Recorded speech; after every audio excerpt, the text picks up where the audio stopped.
Good morning students. तो देखिए, हम औद्योगिक क्रांति के बारे में पढ़ रहे थे, औद्योगिक क्रांति या तकनीकी क्रांति। और इसमें हमने औद्योगिक क्रांति या तकनीकी क्रांति के कारणों को जान लिया था और इसका विकास किस प्रकार से हुआ ये जान लिया था, इंग्लैंड में विशेषकर। तो देखिए, इंग्लैंड में शुरू होने के पश्चात ये क्रांति फिर यूरोप के अन्य देशों में फैल गई और ये हुआ 1830 के पश्चात। इंग्लैंड में ये लगभग 18वीं सदी के अंत में, या कुछ इतिहासकार कहते हैं कि 1760 के आसपास ये क्रांति आ गई थी, कुछ कहते हैं 1780 में। रफली मतलब आप कह सकते हैं कि 18वीं सदी के मध्य से लेकर और 18वीं सदी के अंत तक ये क्रांति जो है इंग्लैंड में आ गई थी। और बाकी जो यूरोपीय देश थे, जैसे फ्रांस है, जर्मनी है, इटली है, इसमें ये 1830 के पश्चात इसका विस्तार हुआ। जैसे पहले फ्रांस में हुआ, फिर जर्मनी, डेनमार्क में, फिर ऑस्ट्रिया, इटली, स्विट्ज़रलैंड, और फिर स्पेन और रूस। रूस ऐसा देश था जो जिसमें सबसे लास्ट में we can say that agricultural revolution happened. In fact 1890 के पश्चात ही रूस में जो है औद्योगिक क्रांति आई थी और यह औद्योगिक परिवर्तन आए थे। आज जो हम टॉपिक डिस्कस करने जा रहे हैं वो इस पहली यूनिट का पहले पार्ट का लास्ट टॉपिक है, और वो है औद्योगिक क्रांति या तकनीकी क्रांति के प्रभाव। What were the effects of the technological और द इंडस्ट्रियल रेवोल्यूशन। तो देखिए, औद्योगिक क्रांति के बहुत से राजनीतिक, सामाजिक, आर्थिक और बौद्धिक प्रभाव पड़े। ठीक है, इस क्रांति के फलस्वरूप समाज का स्वरूप ही बदल गया, और एक प्रसिद्ध विद्वान ने तो इसे एक शक्तिशाली और शांतिमय परिवर्तन कहा। It was very powerful and silent revolution. मतलब विश्व के इतिहास में कभी भी किसी घटना ने इतना प्रभाव नहीं डाला जितना कि औद्योगिक क्रांति ने। और औद्योगिक क्रांति देखिए आज भी चल रही है, आज भी नए नए परिवर्तन हो रहे हैं उद्योगों के क्षेत्र में। तो देखिए, औद्योगिक क्रांति के प्रभावों की जब हम बात करते हैं तो हम आमतौर पर ये सोचते हैं अच्छे प्रभाव, लेकिन आपको ये जानना होगा कि इसके बुरे प्रभाव भी थे। तो दोनों का मिला जुला रूप था। तो हम एक एक करके इनके प्रभावों के बारे में पढ़ेंगे। जैसे कि सबसे पहले हम लेते हैं इकोनॉमिक इम्पैक्ट, आर्थिक प्रभाव क्या पड़े औद्योगिक क्रांति के। तो देखिए, यूरोप के आर्थिक जीवन को इसने बहुत प्रभावित किया। सबसे पहला पॉइंट जो हम लेंगे, डिक्लाइन ऑफ कॉटेज इंडस्ट्रीज, कुटीर उद्योगों का पतन। देखिए, औद्योगिक क्रांति आने से पहले इंग्लैंड में या यूरोप में जो वस्तुओं का उत्पादन होता था वो घरों में होता था। घरों में उद्योग होते थे जिसको हम कॉटेज इंडस्ट्री बोलते हैं, कुटीर उद्योग। घर के ही जो सदस्य होते थे वो इन कुटीर उद्योगों में काम करते थे, उत्पादन करते थे। जो वस्तु का वो उत्पादन करते थे, जो अपने प्रयोग की होती थी उसे रख लेते थे, जो सरप्लस होता था, अधिशेष होता था, उससे वो पैसा कमाते थे। और आप ये देखिए कि क्रांति से पहले ग्राम और नगरों में बहुत से शिल्पकार जो वस्तुओं का निर्माण करते थे, उनकी वस्तुओं की विश्व में बहुत मांग थी। लेकिन औद्योगिक क्रांति ने क्या किया, औद्योगिक क्रांति के कारण वही वस्तुएं जो वो घर में बनाया करते थे अब वो कारखानों में, मशीनों में निर्मित होने लगी। अब मशीनों से जो वस्तु बना करती थी वो हाथ से निर्मित वस्तुओं से ज़्यादा सस्ती होती थी, टिकाऊ होती थी और मजबूत होती थी। आप देखिए, आज भी जो हाथ से जो कोई कारीगरी होती है या कलाकारी होती है वो हमेशा महंगी होती है। आप देखो, कोई हाथ से सिया हुआ या हाथ से कढ़ाई अगर उस पर कर रखी हो, खासकर ये कश्मीरी कढ़ाई वगैरह ये जो होती है कपड़े पे, तो वो चीज़ें बहुत महंगी होती है। और मशीन से बना हुआ जो माल है वो सस्ता होता है।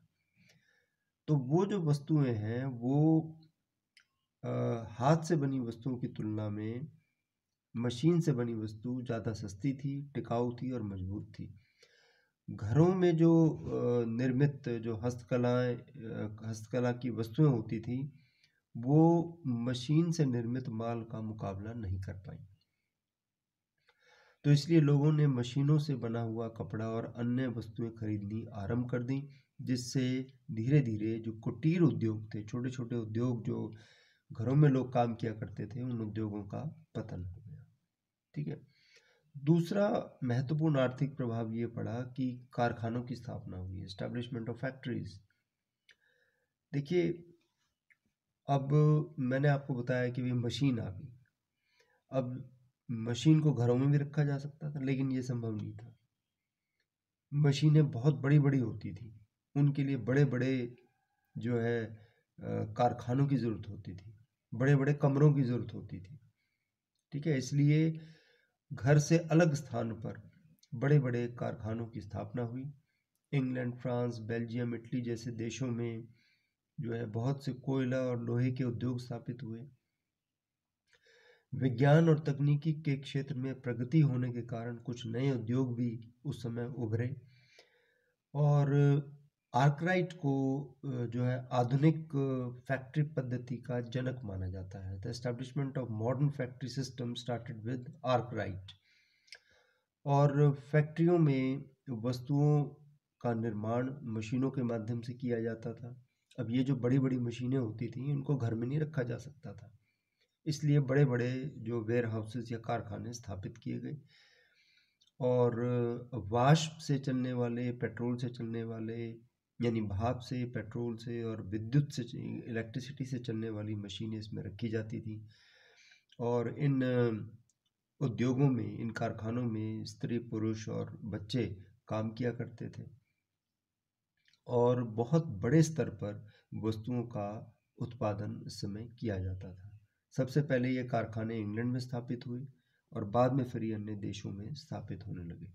तो औद्योगिक क्रांति का एक आर्थिक प्रभाव ये पड़ा कि कारखानों की स्थापना हुई।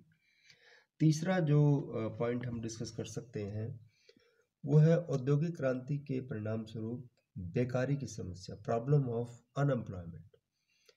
देखिए, कुटीर उद्योग समाप्त हो गए, मैंने आपको बताया।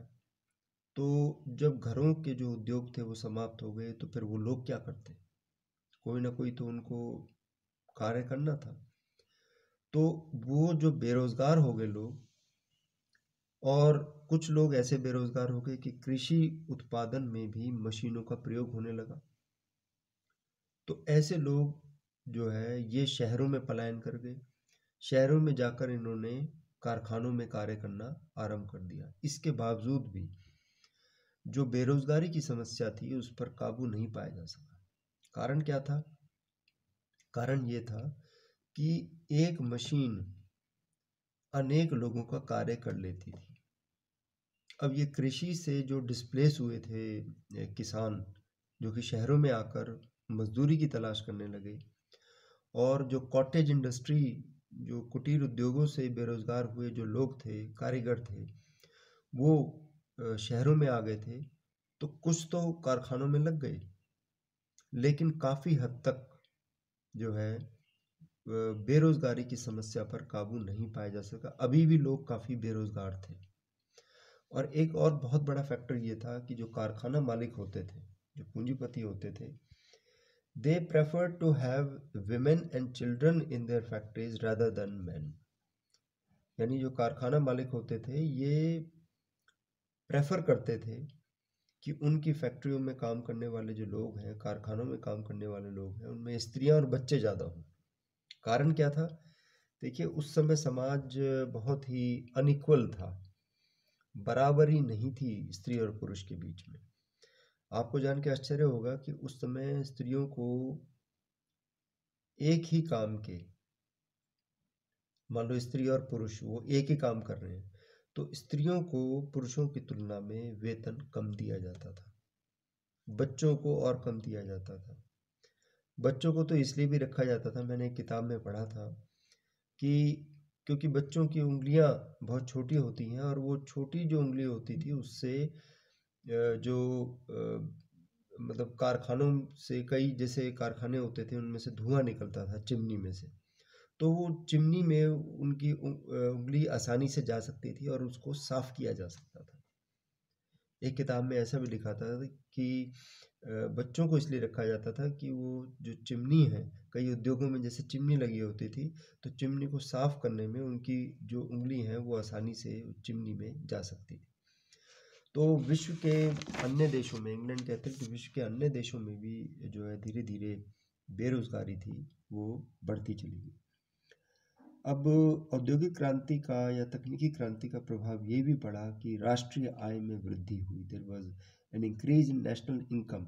देखिए, उत्पादन बहुत ज़्यादा हुआ, और उत्पादन हुआ तो वस्तुओं को अधिक से अधिक बेचा जा सका। दूसरे देशों में व्यापार करके काफ़ी लाभ कमाते थे, और लोहा, कोयला, सूती वस्त्र के उत्पादन में कई गुना वृद्धि हो गई थी, जिससे प्रत्येक देश की जो राष्ट्रीय आय थी, नेशनल इनकम थी, वो धीरे धीरे बढ़ती चली गई। इसके बाद हम बात करते हैं यातायात और संचार के साधनों का विकास। ठीक है, जब फैक्ट्रियाँ एस्टेब्लिश हुई, माल बहुत बनने लग गया, अधिशेष होता था, मतलब एक्स्ट्रा जो प्रोडक्शन होता था, अब उस एक्स्ट्रा प्रोडक्शन को बेचने के लिए, मंडियों तक पहुंचने के लिए यातायात और संचार के साधनों का विकास करना ज़रूरी समझा गया।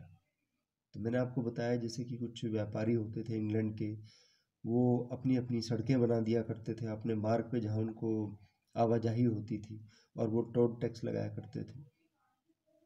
तो धीरे धीरे देखिए सड़कें बनाई गई, रेल लाइन बिछाई गई। जैसे कि इंजीनियरों ने क्या किया कि सुरंग बनाई, जैसे पहाड़ों के बीच में से निकालनी है रेल लाइन, तो सुरंग बनाई, रेल लाइन बिछाई गई। ऐसे ही 1871 में एल्प्स माउंटेन है यूरोप में बड़ा फेमस, एल्प्स माउंटेन से एक सुरंग निकालकर फ्रांस और इटली को रेलवे लाइन से जोड़ दिया गया। देखिए, फ्रांस और इटली वैसे बॉर्डरिंग कंट्रीज़ हैं, लेकिन उसके बीच में एल्प्स पर्वत माला पड़ती थी, तो उसको एल्प्स जो माउंटेन है ना, उसमें से सुरंग निकालकर इन दोनों शहरों को जोड़ दिया गया। मतलब इन दोनों कंट्रीज़ को, सॉरी शहर नहीं, कंट्रीज़ को जोड़ दिया गया। और इन रेलवे लाइनों पर 90 किलोमीटर प्रति घंटा की रफ्तार से जो है रेल चला करती थी। इसी तरह से सड़कों का निर्माण किया गया विभिन्न देशों में।